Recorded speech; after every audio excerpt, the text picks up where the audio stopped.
Welcome to the Second Reading Podcast from the University of Texas at Austin. The Republicans were in the Democratic Party because there was only one party.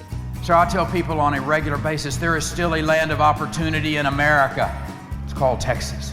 The problem is, these departures from the Constitution, they have become the norm. At what point must a female senator raise her hand or her voice to be recognized over the male colleagues in the room?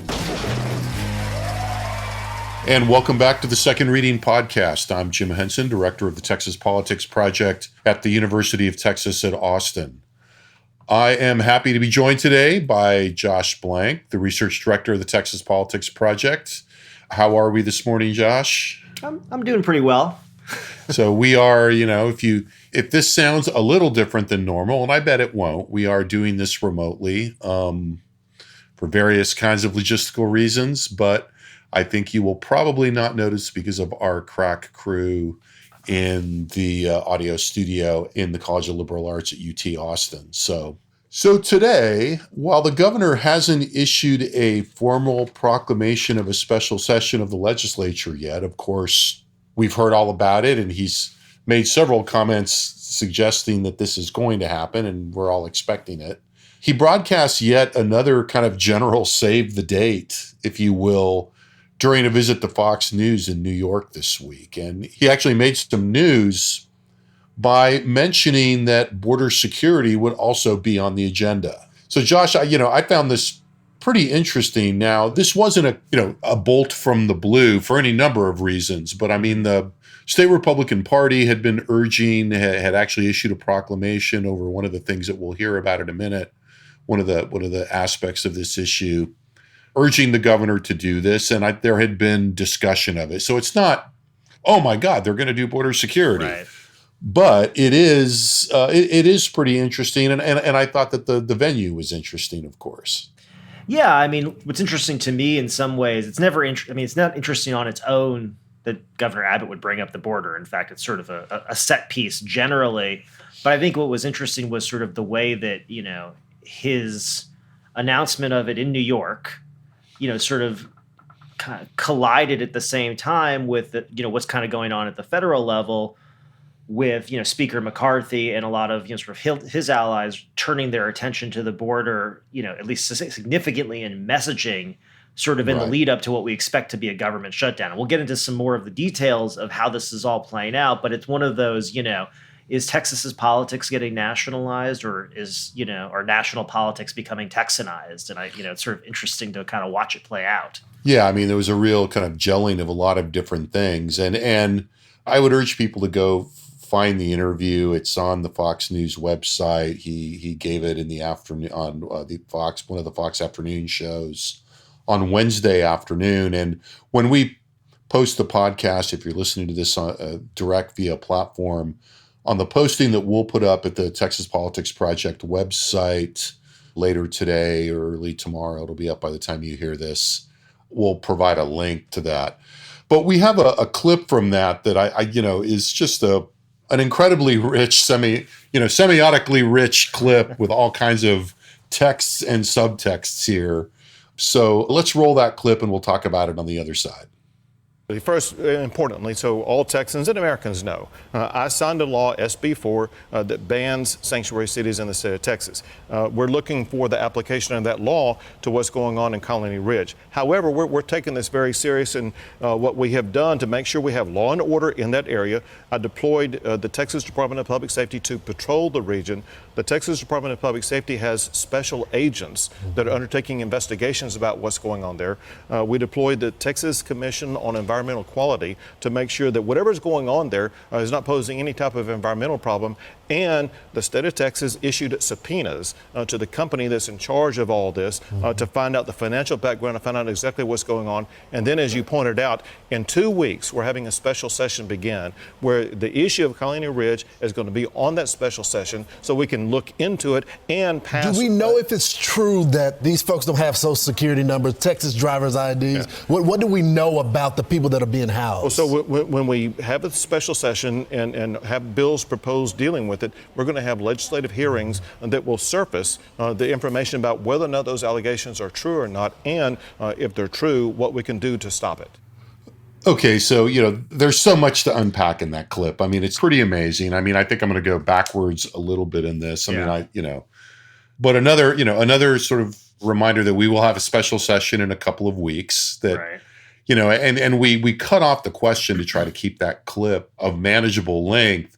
But one of the things that I noticed about that was that obviously there had, and again, we're all adults here, there had been prep for that segment, which was very friendly to the governor and to his points. And certainly the interviewers' positions resonated quite strongly with those of the governor, shall we say.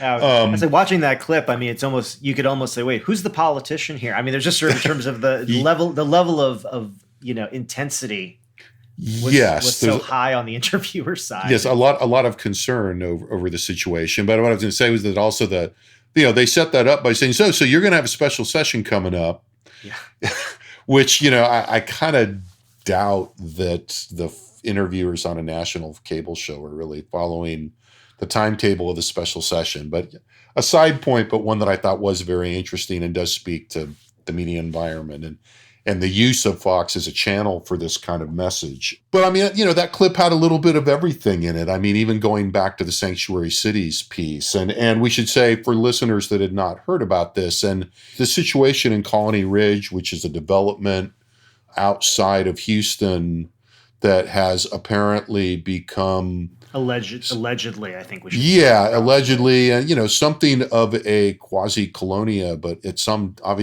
distance from the border. But there's a land development strategy. As the governor says, we're going to learn a lot more about it. Yeah. But if you go and you look, I mean, this is something that has been percolating out there. There are statements about this from the state Republican Party, but it's been covered primarily in conservative outlets. And I've not seen a lot of coverage and could not dig out a lot of coverage in mainstream outlets about what's actually going on here. Yeah, I sort of, in hearing about this and digging into it, I was trying to, like a lot of things, I was trying to figure out, okay, what are the facts of this? Let me just try to figure out, I mean, obviously these things will be absorbed and sort of processed through, partisan and political lenses, and that's to be expected. But I was just trying to figure out, what is actually going on here. And you go and you start to look at what's been written about this, especially again in conservative outlets, and it's hard to find, I would say, really concrete facts. There seem to be a fair amount of accusations, characterizations, characterizations. And actually, I think the Abbott clip is really interesting because I hadn't listened as carefully to it the first time, but listening to it again, it really is interesting for him to say, well, actually, we don't know what's going on there. Yeah, but maybe we'll find out. And yet, this is sort of this kind of, new rallying cry, all of a sudden, even though it's sort of admitted, we don't actually know if any of these things are going on here. We don't know the extent of it. We don't know, I mean, really, obviously, having, be someone who follows this stuff closely, I don't really feel like we know anything yet about exactly what's going on there. Yeah, and I think, obviously, I mean, some people do, but there are some things I want to say about that clip, but I also want to, to the immediate point, that you were sort of laying out before we went into the clip. We wrote a piece last week, I guess, about, the governor's, mention of looking for, mentioning that in his statement in response to the Paxton acquittal or the lack of conviction in the Paxton case that, he looked forward to working with the Attorney General on border security and pushing back more against the, oppressive federal government. But I mean, we've really seen just more along those lines. And the point of that piece, and I think one of the, the thing we want to unpack here a little bit, is just, how reflexive is the way I think about it. It's strategic, but it's a strategic reflex, if you will, for Republican leaders and particularly Governor Abbott. I think it's fair to say, to fall back on border security and immigration issues during times of Republican division and intra-party conflict. Yes. And, this is a pretty clear example of that. And, one of the reasons that we see that so much, and that is that there's such a welcoming audience among Republicans, among Republican voters, as revealed by our polling.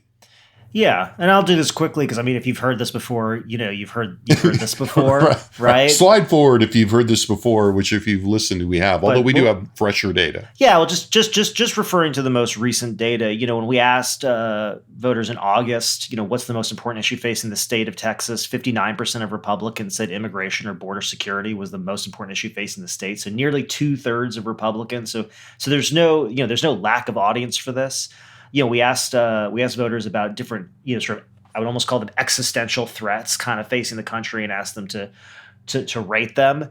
And the one that was at the top for Republican voters in Texas was immigration. 62% said that immigration was an extremely serious concern of theirs. And just to follow that up onto your point about the governor's statement in the wake of the Paxton acquittal, 56% said the power of the federal government was also an extremely serious threat. So that was sort of the second biggest threat that they saw.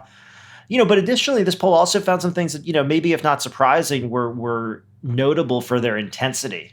Even in our time series, which is pretty long established and finds lots of intensity. 72% of Republicans said that the U.S. allows too many people to immigrate here legally. That was the highest share who said too many, going back to February 2018. Additionally, a majority of Texas Republicans said that Texas's increasing racial and ethnic diversity is a cause for concern. That's the first time a majority of Republicans have said that in the poll, and a question we've asked a lot of times.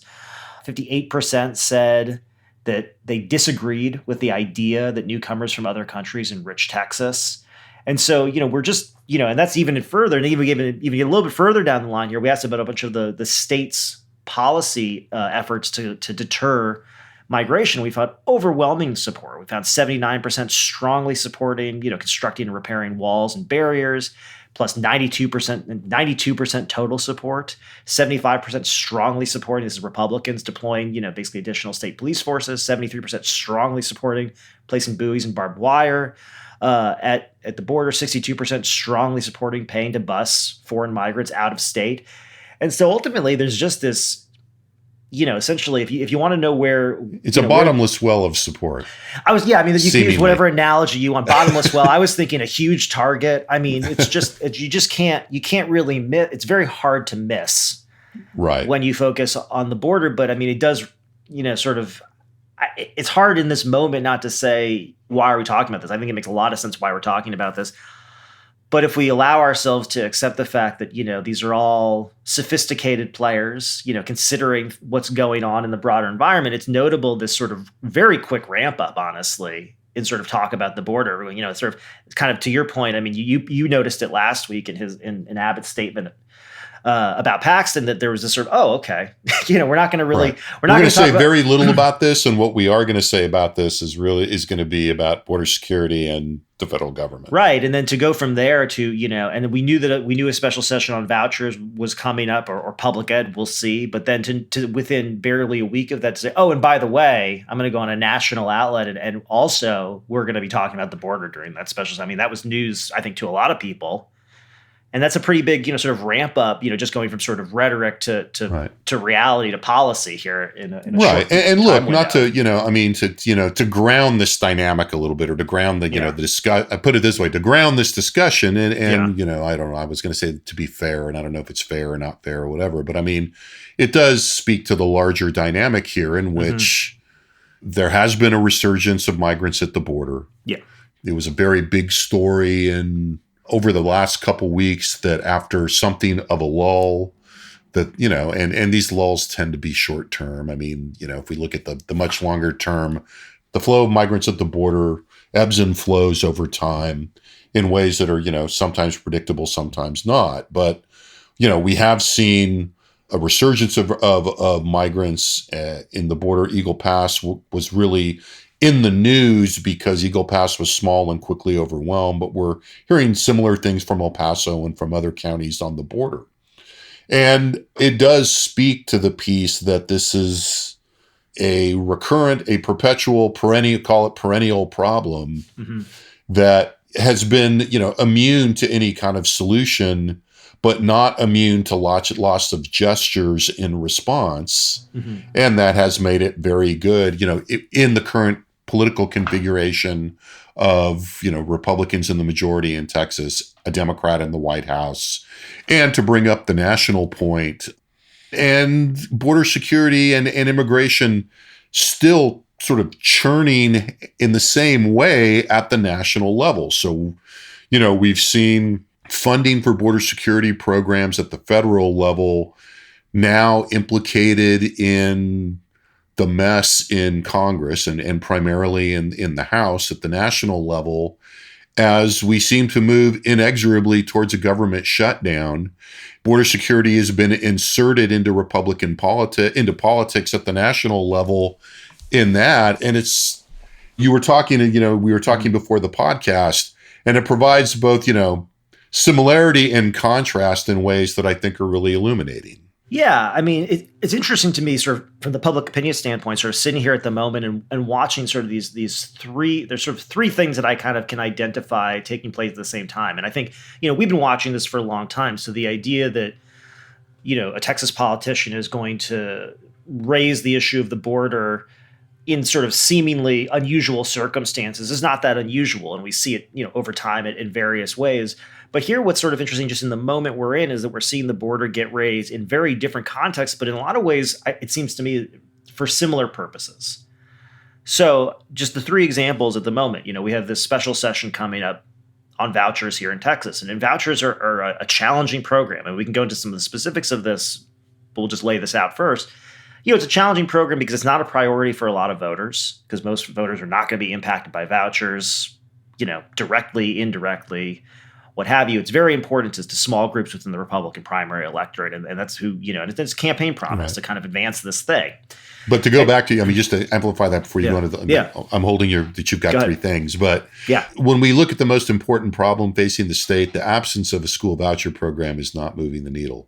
Yeah, exactly. I mean, this, and either overall or even within the science of educational issues. And that's the point. We talked about that last week. And if someone wants to say, well, yeah, of course, you say, yeah, fine. But even when we say, let's just talk about educational priorities, vouchers are pretty far down the list for people compared to like school safety, teacher pay, curriculum concerns. They're just not, even among Republicans, it's about half the level of salience as, say, curriculum concerns. Right. Which is, again, curriculum concerns about the kids in the public schools, the vast majority of students, right? Yeah. And so on the one hand, you kind of look at this and you go, and everybody knows going into this that, this is going to be a tough one for the Republican majority to move. So then, just we're all adults here. We love politics, whatever. But then to bring in something significantly more popular that significantly unifies every Republican, kind of makes sense, right? Yeah. Just in terms of both in terms of, I think making the process, maybe helping the process out. I'm not sure it's going to really help the process, but maybe at least making for, we can cooperate over here. Why can't we cooperate over here kind of vibes, let's say, right? Yeah. But also even just optically, right? Because this isn't important to a lot of voters in Texas. It's not important to a lot of Republican voters, but the border is. So let's talk about that, right? Then at the national level, as you point out, we're heading inexorably towards a government shutdown, basically because Republicans in the House can't come to an agreement about a spending bill that, again, they can all agree on. And it really does mean they all have to agree on it if the McCarthy is going to remain in the speakership. And sort of, I think it was notable that at the end of last week, there were a fair number of articles talking about the message shift that was going on from McCarthy and others sort of in leadership to say, hey, if you want to know why the government's getting shut down, it's because of Joe Biden's open border policies. Right. Now, has Joe Biden asked for extra money to secure the border? Yes. Is it in, the clean Senate bill that's coming through? No. Do all Republicans in the House want to put this border money in?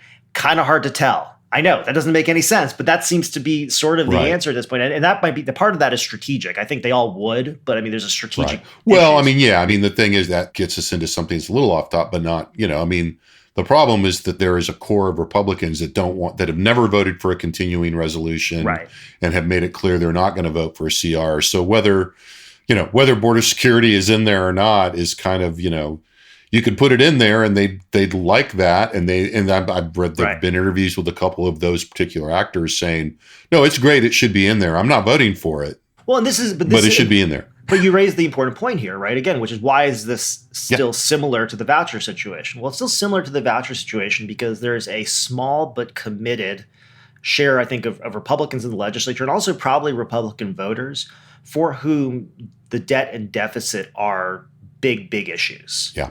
Now, I mean, this really peaked, sort of in the Tea Party wave, we'd say, like in that 2010-11 range.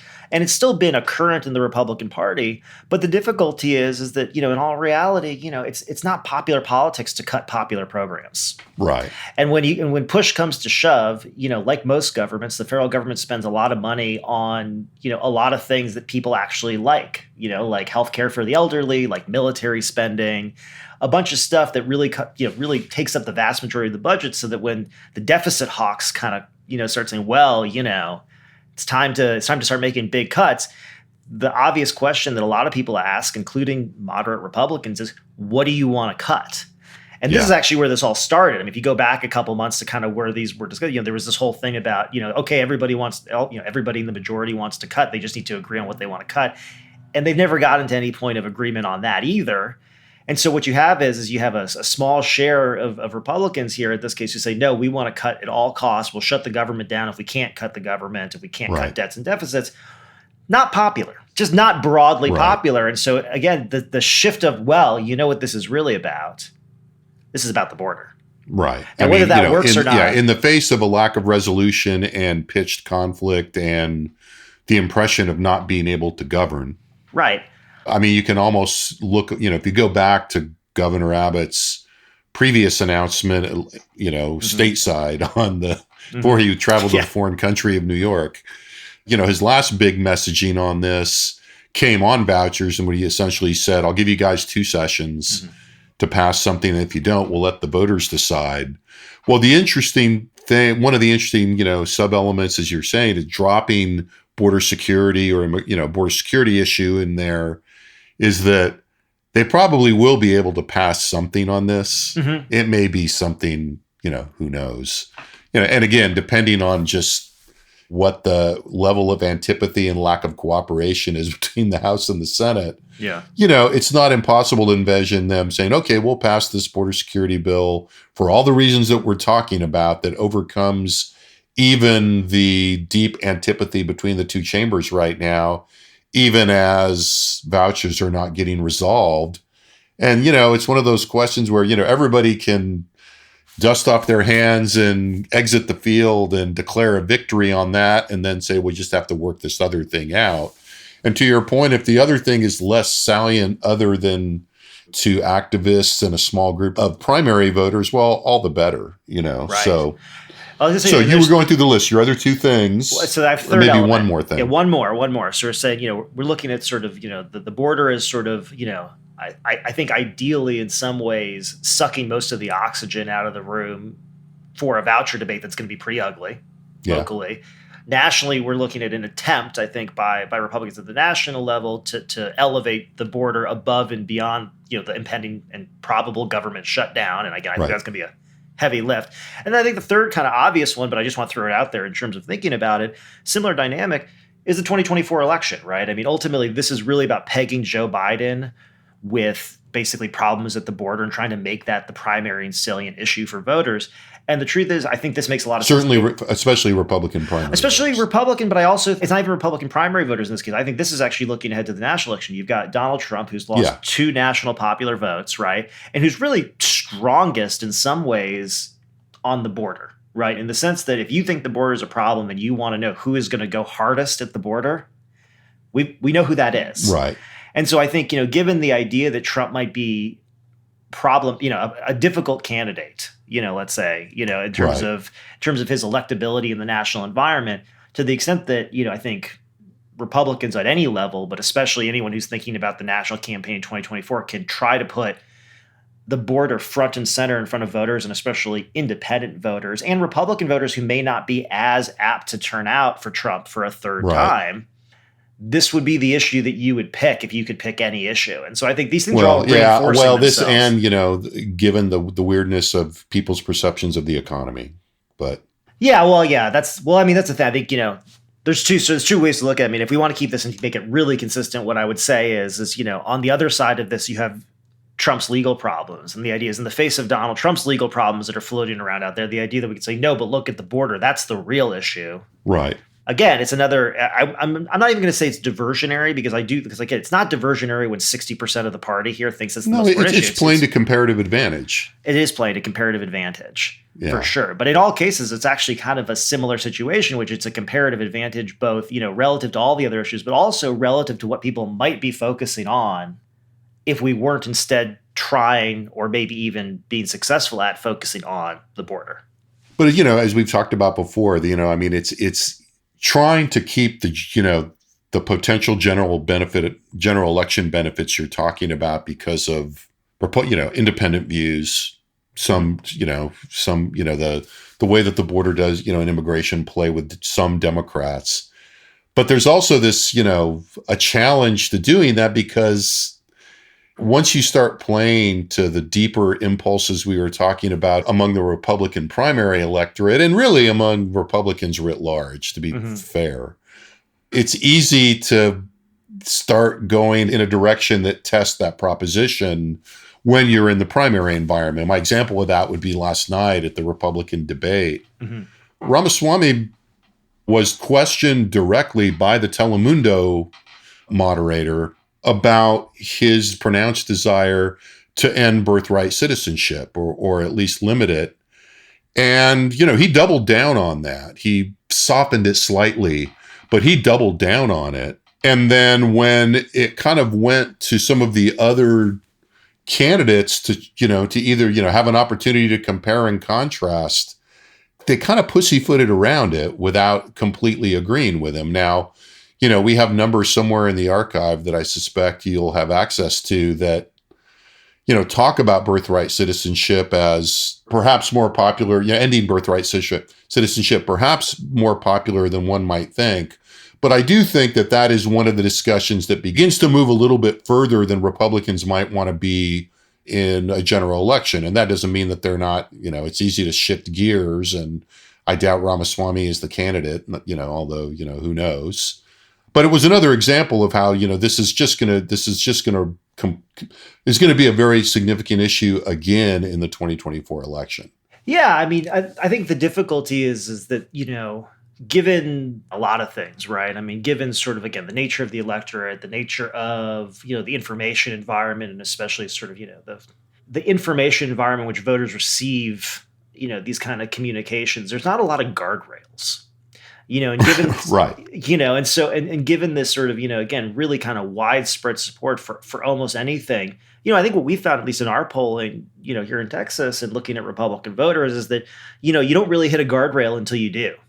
Right. And, I think it's one of those things where the one-upsmanship that is sort of inevitable here, I think is going to create, problems in the, creates problems in the general election. I mean, the birthright citizenship thing is a good example. I mean, the parties in America are what we call big tent parties, right? They're, the idea is you need to bring lots of people out, on your side. And to the extent that, you're basically saying essentially the rules that have governed how we, establish citizenship in this country need to change right now, that's probably going to strike, again, the people who that's going to strike positively are already on your side. And the people right. who, there's a lot of people who maybe haven't thought about these issues who all of a sudden, that's probably going to be problematic. I mean, I think another one I think about is this debate over sending the military into Mexico. I mean, it's amazing how consistently we can find a lack of desire among the public to send our military almost anywhere. And yet, here we are saying, well, maybe we should just send them across the border to the south. I mean, look, I think that I'll play okay. Again, within the people for whom almost anything will play okay. But I think there's a lot of implications to that as a general election strategy if your goal is deploying the U.S. military to Mexico. Well, and I think, the blurriness of those boundaries, I mean, to bring us full circle, to go back to the Abbott interview last night in a segment that we don't have excerpted, but one of the other things that the governor said last night is an example of the political creativity that is at work here. Mm-hmm. I mean, I think 2 months ago, the buoys in the Rio Grande River were and the concertina wire on the shores really seemed to be a new innovation and pushing the border. If you look at that segment last night, and again, I urge people to look at it, the discussion of the concertina wire and the buoys is very normalized. Yeah, it's very. I mean, not to use too fancy a concept, but I mean, to the extent that what the governor proposed in the Fox interview last night, and I don't think it's the first time he's proposed this, but I'm not sure, to be honest, was that the plan now, even as they're in the midst of fighting the federal government over the presence of the buoys he has now, he floated the policy idea last night of deploying, I believe the term was, to paraphrase, hundreds of miles of the buoys in the river because they were more cost effective than building the wall, even though he did underline the fact that Texas is also, working on strengthening the wall too. So from a very neutral, almost absurdly neutral point of view, the progress of policy innovation just marches on in this area.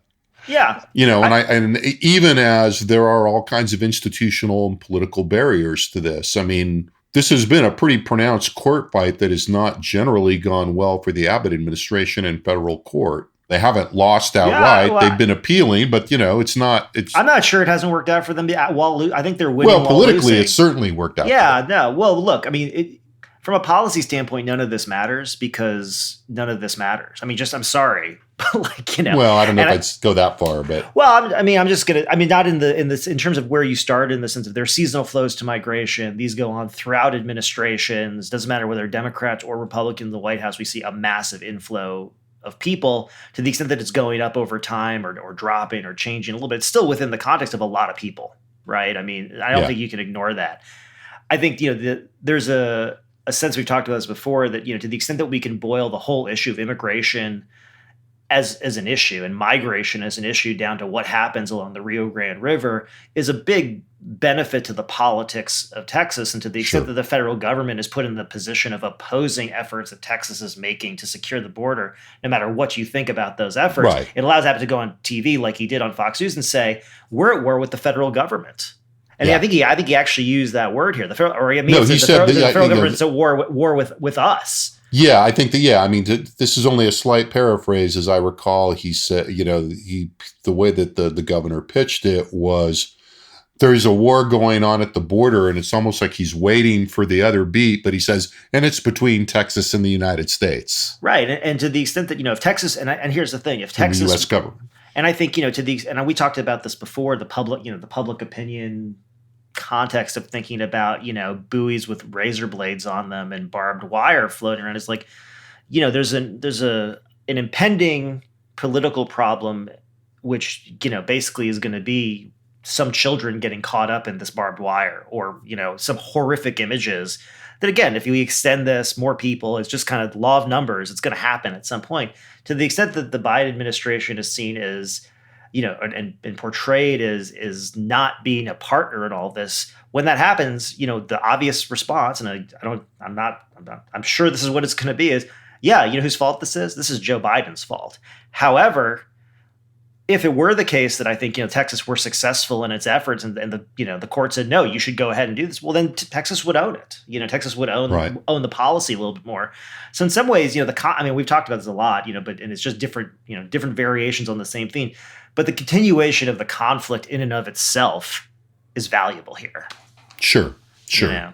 And in that sense, I see what you mean by it doesn't matter. But I mean, the fight is the point. Right. The fight is the point. Right. I mean, I think particularly, again, in this configuration of national and state politics with the Democrat in the White House, but even it was not so much during the Trump administration, but certainly in previous, even in the Bush Republican administration, there was not a lot of shyness on the part of Texas to pushing back against the White House, even when there was a Republican. I mean, look, it's more muted, but it's not. And part of this is just historical time. I mean, I think if there was a clear sign that the Republican Party in Texas was no longer the party of the Bush dynasty, it was when you did start to see friction between the feds and state government during the Bush administration when Rick Perry was governor. Now, people, insiders in Texas politics will be quick to point out there was no love lost between Perry and Bush, et cetera, et cetera. And those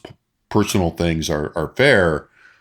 But it did signal a transition. It did show that just how deeply rooted this Texas kind of pushback against the feds on immigration in the border, how deeply rooted it is, and almost to the point of feeling structural in a lot of ways. Yeah, I mean, I don't know. I mean, you're slightly older than I am. A little bit. Just you've been here a little bit longer. But I mean, I'd also, I guess, ask, I'm going to posit something. You can do what you want with it. You're going to pose. I'm going to pose something. But basically, I mean, I'd imagine there was a lot more heterogeneity in both parties towards immigration at that point in time, right? I mean, Bush was kind of interested in a guest worker program. I mean, there's much more of a sort of a corporate kind of how do we think about immigration? How do we think about the legal system and all that kind of stuff in that part? I think the Democrats were a little bit more heterogeneous on sort of immigration and border issues than they've become now, kind of spurred on by sort of identity politics and sort of things that they've embraced a lot more in recent years. It's clearly like polarized the parties on this issue in a way that is just not is just the de facto state of being now. And I should point out, I mean, one of the things I was going to say also was just and it's worth pointing out. We've talked about this before, but a big part of what allows this is the fact that the Democrats don't actually have a real and consistent and unified response to the border. And that creates this space. Again, it's part of the advantage set.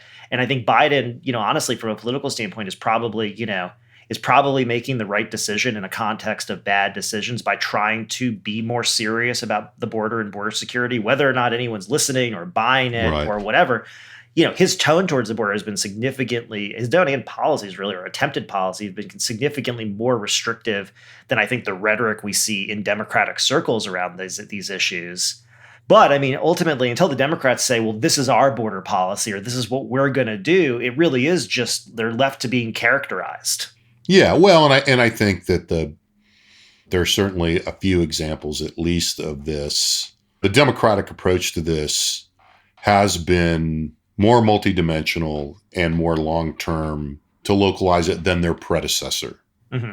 In other words, so there's certainly the Obama administration's was, and so is the Biden administration in terms of saying, look, we have to try to figure out ways to staunch, not to be too, mechanical about this, but to address the sources of migration in their geographic sources, right? Yeah. Negotiations with other countries, trying to figure out how to get cooperation.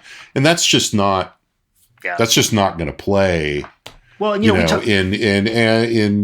contrast with what the Republican approach is. It's I've been thinking in these terms a bit lately, I guess, for various kinds of reasons. Mm-hmm. It's a much hotter approach. Yeah, well, I mean, on the Republican side, than the Democrats sitting down, let us reason together and look at the sources of immigration and the long-term arc. And, meanwhile, it's going, you guys are cutting the concertina wire that we put there to let people in. It's just a different approach to the issue. Well, yeah, and what it does is, it relies on differences in people's abilities to process information that are important. And we've talked, look. When you're talking about system level things, which is what the Democrats are talking, we're talking about, well, what are the, what's the status of our current legal immigration system, and how does that play in with, economic considerations in Central and South America? And let's look at the maps with arrows. Yeah, and seasonal patterns, and what about climate change and all this stuff? And it's like, look, that all very well. If we were trying to figure out, the whole context of this is probably the right way to go about it. I think, because I'm a nerd. So I'll just say probably is. At the same time, it doesn't have nearly the same power and impact as, an image of 1,000 people standing under a bridge at Eagle Pass. Yeah. And again, I use the term kind of semiotics pretty deliberately in that Fox, talking about that Fox segment. I mean, just look at the way that is edited from beginning to end and what the imagery is. I mean, you were mentioning the baby. I mean, very early on in that segment, there's blurred face photo of an infant who was supposedly dropped over the wall and caught by Border Patrol agents or something like this. And something like that is just so much more impactful to most people, setting it on average, than sort of a discussion of, again, seasonal migration trends and, economic conditions in Venezuela. Right. So before we, we're sort of close to the end. I want to go back to that segment and point out a couple of other more Texas-specific things that I thought for whatever reasons, it's a 6-minute segment that I'm now preoccupied with. But there were a couple other things a little more specific to Texas that connect with things we've talked about in the podcast, and I think one major theme or one major subtext of the way that Governor Abbott handled that interview and the things he said were, when he talked about the Colony Ridge issue, he was very quick to say, look, we've got TCEQ looking at the environmental risks here, not something you hear, frankly, Governor Abbott talking a lot about, or something you think of as his go-to agency, about other kinds of investigations, two or three different kind of state entities. It really did speak to the degree to which the governor, any governor can, has the executive branch somewhat at his disposal, at least rhetorically, and the facility with which Governor Abbott will just say, no, we're using the power, we're doing this. It's us and the executive branch investigating.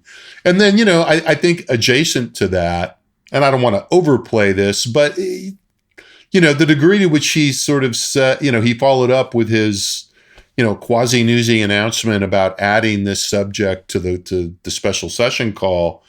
But the way that he sort of informed the host about how the legislature works and, look, we'll be having committees look at this. It had a little bit of a I'm in charge feel to it, I think it's fair to say. Now, again, it would be almost political malpractice for him not to do that if he's on a national outlet where people don't know anything about, the Texas. And for all anybody knows, the governor is in charge of the legislature. I don't know.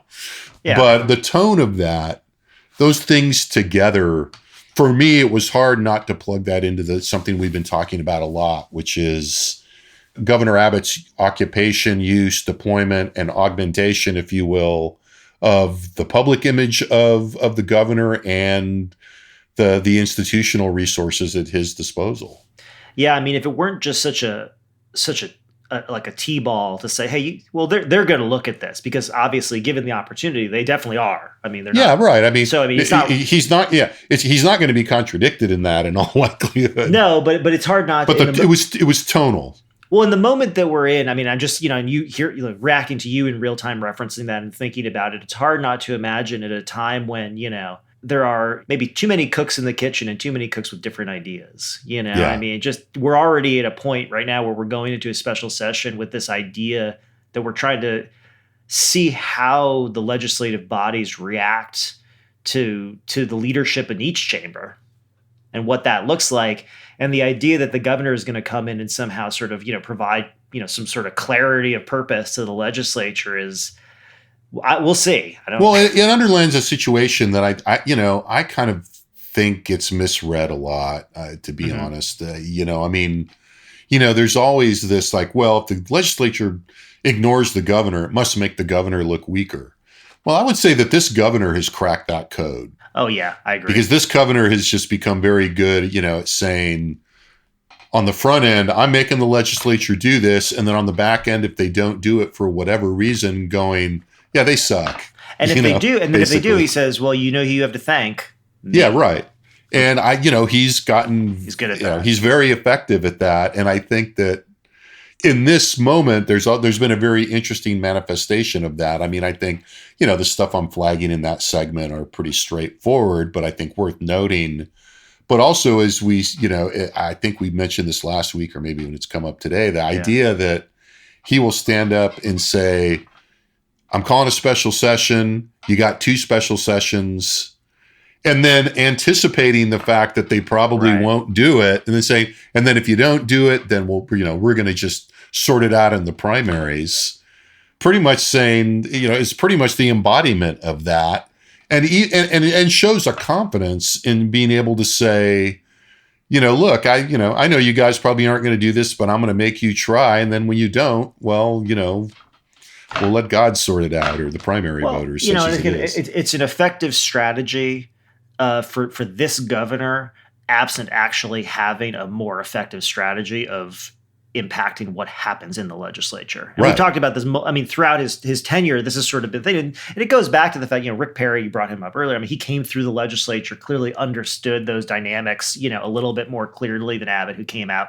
Had more of a feel for it. Definitely had more of a feel for it. But the story, in a lot of ways, the inside story in a lot of ways about, this governor and his relationship with the legislature over his tenure has been one of a lot of kind of missteps and in some cases, bad feelings, Yeah. And so people are very quick to sort of bring up, and I don't think it matters as much as the people who bring this up, the extent to which the governor has left like House members out to dry a number of times in the past. Pre-K, pre-K is the clear example. But that's why this is such a good strategy, because it does sort of allow him to both seem like he has all this control and power, and then if it happens, he gets to sort of reaffirm it. If it doesn't, he says, well, these guys. Right. And I think another, and this is a very much a 30,000 foot observation, but I think it does get lost. Governors learn from experience. We call these repeated games. Yeah, exactly. In particular, in repeated games with the legislature. Mm-hmm. Look, you saw that with Rick, our conversation of that in retrospect, we think, Governor Perry had a better feel for the legislature. He had been there. Well, his first couple of sessions went pretty crappily too, and he had a learning curve, and he had a long time in office. And Abbott has now been in office a while, and I think it's fair to say that they've developed some chops. And I'm not saying he's omnipotent or he's great at it or whatever, but I think there is a real, sometimes a quickness to declare Abbott not very good at doing this, or, and in particular, there's the tension and the contrast with Lieutenant Governor. But I think he's figured out, where the levers are in the office he's in. And in figuring that out, has also tried, to strengthen the areas where he has, a natural institutionally defined comparative advantage, and create some new space. Well, to your point, there's probably no normative obvious, like, you're good at this, and it's all context dependent. And he's playing within a certain context in which, there's a clear conflict between the House and the Senate, whether you want to think of that as a conflict between the leadership or a conflict between the chambers or a conflict between, whatever, factions, however you want to phrase it. The reality is, Abbott has figured out, from his seat, how to navigate those conflicts pretty well for him. Yeah. And this is in truth. And just to, in some ways, I think we're getting to the wrap up. And this is a really good example of that, right? In some ways, he's doing all the things at once. He's on Fox News. He's on a national broadcast. There's a lot going on. And he's in New York using, the powers at his disposal in multiple ways, right? As the governor, being able to use the bully pulpit in the state, out of the state, but then also he's using his institutional ability to call a special session to determine the topics, to essentially direct the the politics of the legislature, and to do so in a way that whether they come out in the end with what he wants or not, he's still going to be the winner here. Right, and at a really micro level, human level of what happens in Austin, frankly, he's got everybody waiting on him right now. Yep. Everybody, legislature, staff, lobby, are all like, okay, well, we figure this is going to be probably in the second week of October, right. but he hasn't told everybody yet. And so he's got everybody waiting on him. And, that's what you do if you're governor. So with that, thanks, Josh, for doing this. Thanks very much, as always, to our production team in the audio studio in LAITS at the University of Texas. Thanks for, helping us out with the platform and helping us out with the clip. We really appreciate you all. Thank you all for listening. And again, we'll have links to data. We'll have a link to this Fox clip that we've, interpreted to death today on a post at our website, texaspolitics.utexas.edu. Thanks for listening. And we'll be back soon, if not at a fixed time at this point, with another Second Reading podcast.